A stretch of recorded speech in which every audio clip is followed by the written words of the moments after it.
In the previous session, we discussed how pain is not always a reliable measure of what is happening physically in our body. Pain is a complex process dependent on multiple factors, both physical and psychological, which influence how we feel pain. To explore this deeper, it would be useful to understand how pain is created in our body. How do we feel pain? When we injure ourselves, for example, when we burn our finger on a hot pan, the nerve sensors in the skin of our finger detect the change in temperature and send a message or a danger signal along our arm into the spinal cord, up to the brain to alert our brain to danger in our environment. Once the brain receives these danger signals, it needs to interpret and evaluate all the information flooding in, and it needs to make some decisions. If the brain perceives a threat based on the information it has received, pain will be produced, and this is normally accompanied by a protective response, such as removing your hand from the hot pan. This type of pain is called acute pain, and it has a number of important and helpful features. Firstly, acute pain is short-term, usually lasting about 3 months, and it tends to be more associated with tissue injury, such as a burn on our finger from that hot pan. Acute pain is protective, as it motivates us to take action to help protect us from perceived harm or the threat of harm. And again, using that example, it's motivating us to remove our hand from the hot pan to protect us from injury. Another advantage of acute pain is that we will remember the pain. The memory of this painful episode will be stored by the brain and will remind us to be more careful when handling hot pans in the future. It's important to mention here the other responses involved when we experience acute pain. An emotional response. So we may have worrying thoughts about the injury and how it will impact us, or we may become self-critical of ourselves for burning our finger. Our stress response is switched on, and our bodies may release substances like adrenaline and cortisol, which have physiological effects, including increased heart rate and increased breathing rate.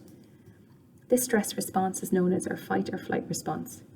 Our immune system responds to pain by stimulating an inflammatory reaction, which typically may lead to swelling and redness. And our endocrine system will release hormones as part of that inflammatory response, including pain-relieving hormones such as endorphins. This multi-system response can lead to increased sensitivity, which is designed to help and protect the body as we recover.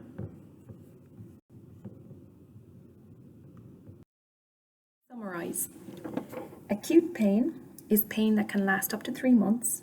It's associated with a tissue injury, and it is helpful as a protective mechanism. Persistent pain or chronic pain, on the other hand, is different. Persistent pain is pain that continues to last beyond the healing phase of 3 months. It's not necessarily related to tissue injury, and it's often unhelpful as it leads to avoidance, reduced confidence, and reduced activity levels. In persistent pain, a person is experiencing pain because the brain has somehow concluded, often completely subconsciously, that the person is a threat or in danger and a pain response is needed. The brain can produce a response in different ways as it thinks we need to be protected. The brain can turn up the pain signal volume in our spinal cord, amplifying the message so it will essentially hear more danger signals. And if the brain decides it needs to become more sensitive to protect the body from threat, it can actually add more stress sensors to our nerve fibers until they become so sensitive that even light touch can spark a pain response. In this instance, our pain system, the brain and spinal cord, have lost their ability to be precise and specific. A useful metaphor to help the understanding of this concept is a house alarm system. So imagine your house has been broken into multiple times. As a result of this, you have installed a highly advanced alarm system, including motion detection, cameras, and infrared sensors. Now, because of the sensitivity of this new installed alarm system, it is likely that the slightest of movements will keep setting off that alarm. The system has now become less precise about telling us about the actual threat.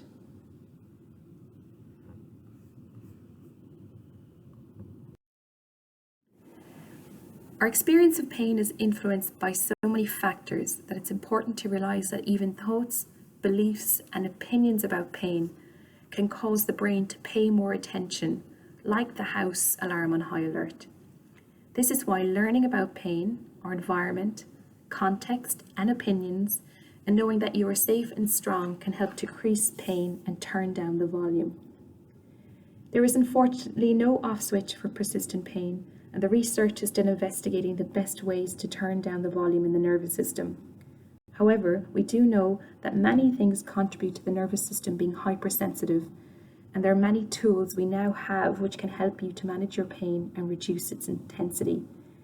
These include gentle movement, managing your overall mental and physical health, relaxation and meditation, understanding what's behind your pain, so pain education, and having a clear plan to deal with it, and not allowing pain to become the main focus of your life.